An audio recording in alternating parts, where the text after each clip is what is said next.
O método científico tem alguns nomezinhos que precisam ser esclarecidos. O primeiro deles. Um fato refere-se à realidade ou acontecimentos, constituindo os dados do mundo.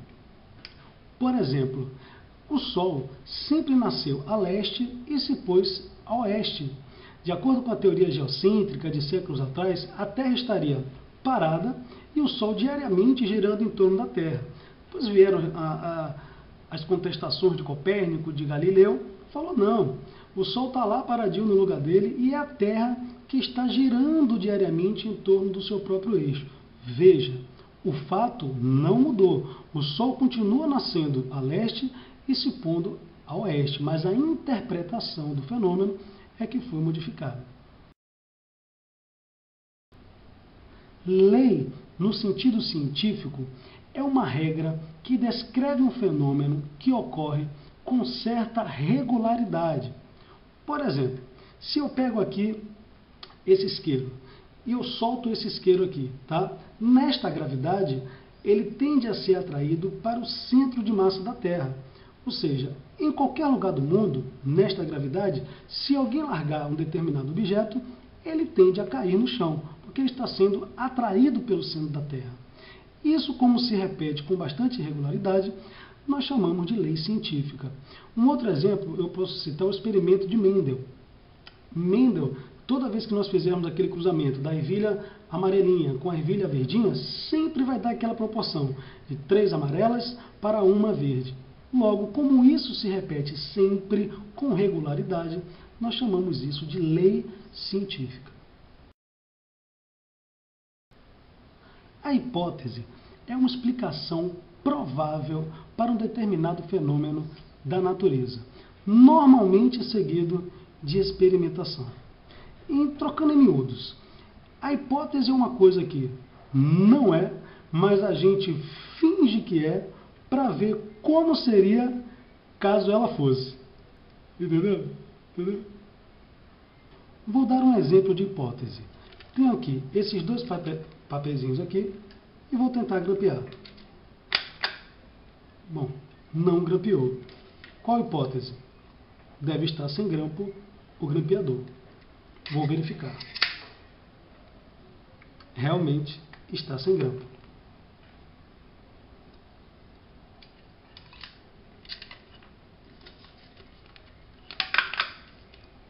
Grampeou. Logo, a minha hipótese foi confirmada, ou seja, minha hipótese foi corroborada. Para ter validade, a hipótese deve ser testável. Como é que eu faço um teste? Eu pego um grupo, que eu vou chamar de controle, nesse grupo não terá nenhuma alteração, e pego um segundo grupo, que será o grupo experimental, o grupo que vai ter uma alteração na variável que eu estou querendo testar. Um exemplo, se eu quero saber o que provoca a carência de vitamina C. Eu sei que na espécie humana, a carência da vitamina C causa uma doença chamada escorbuto. Escorbuto é uma doença em que a pessoa fica com várias hemorragias, principalmente nos dentes, e o dente cai, porque a vitamina C participa da síntese de colágeno, que cimenta os dentes. Então, o que é de se esperar? Eu pego um grupo de camundongos, por exemplo, controle, a um eu dou uma dieta normal, e no outro eu dou uma dieta normal, só que sem a vitamina C. Se o que eu esperava observar, que é hemorragias, por exemplo, nesse grupo experimental, acontecer, a minha hipótese então foi corroborada. Vamos então para os passos do processo hipotético dedutivo. Bom, primeiro passo, observação de um fenômeno. Segundo passo, reconhecimento de um problema. Terceiro passo, formulação de hipótese. Quarto passo, a dedução dessa hipótese. Quinto passo, experimentação. O sexto e último passo, a conclusão, que vai dizer se a hipótese foi corroborada ou refutada. Vou citar como exemplo dos passos do procedimento hipotético dedutivo um experimento muito famoso do século XVII, o experimento do Francisco Redi.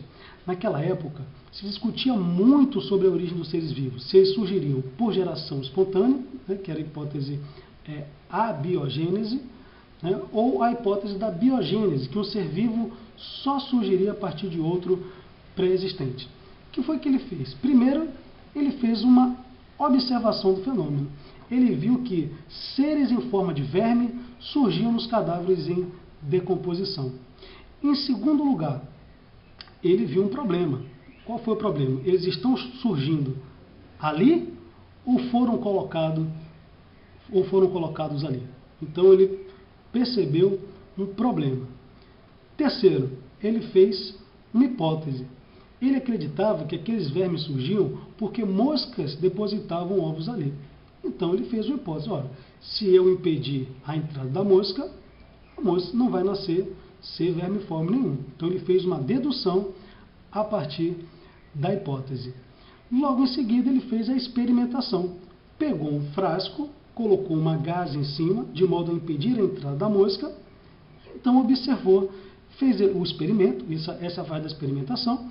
Então observou se surgiu ali algum ser vermiforme ou não. Bom, como no experimento dele não surgiu ser vermiforme nenhum, porque as moscas não tiveram contato com o material em decomposição, a hipótese dele foi corroborada, ou seja, foi confirmada. Mesmo conhecendo todos os passos do procedimento hipotético dedutivo, é importante lembrar que não existe uma maneira única de fazer ciência, até porque não existe um método para conceber novas ideias. Um exemplo interessante foi a descoberta da penicilina. O Alexander Fleming, em 1920, deixou cair acidentalmente um fungo em uma cultura de bactéria e observou que as bactérias estavam morrendo. É claro que, a partir daí, anos se passaram até que ele pudesse extrair a penicilina. Esse era o fungo Penicillium notatum. Veja, ele não seguiu os processos hipotético-dedutivo, mas ainda assim ele partiu de um início comum, mas conseguiu fazer produzir um conhecimento científico a partir da sua observação inicial. Teoria é uma síntese de um campo de conhecimento que consiste de hipóteses testadas, leis, fatos que descrevem um determinado fenômeno da natureza. É importante lembrar que teoria no senso comum é totalmente de teoria no sentido científico. Muita gente fala, não me venha com suas teorias, ou fala, a teoria da evolução é apenas uma teoria. Não, dentro do conhecimento científico, dentro da academia, teoria é algo que tem bastante validade. Por exemplo, teoria atômica, teoria da relatividade e teoria da evolução. A teoria atômica está para a química, como a teoria da evolução está para a biologia. Meu amigo, se alguém algum dia lhe ensinou biologia sem ensinar evolução, posso dizer a você, você estudou qualquer coisa, menos biologia. É praticamente impossível entender a biologia, a história dos seres vivos, as inter-relações entre eles, sem conhecer o processo evolutivo. Então, teoria dentro da ciência é algo que tem bastante validade. Então, gente, para encerrar essa aula, é importante lembrar que a ciência não está à parte da sociedade.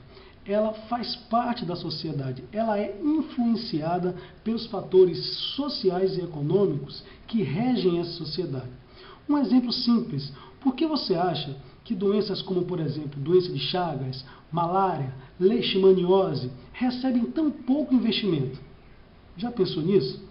Bom, recebe pouco investimento porque, via de regra, acomete a população de baixa renda, a população pobre. Então não há um grande interesse em desenvolver medicamentos, por exemplo, para essas doenças. O que contrasta com algumas doenças que eu costumo chamar de doenças democráticas. Por exemplo, câncer, a AIDS, são doenças que não escolhem classe social. Logo, os investimentos são muito maiores para essas doenças, que eu chamo de doenças mais democráticas.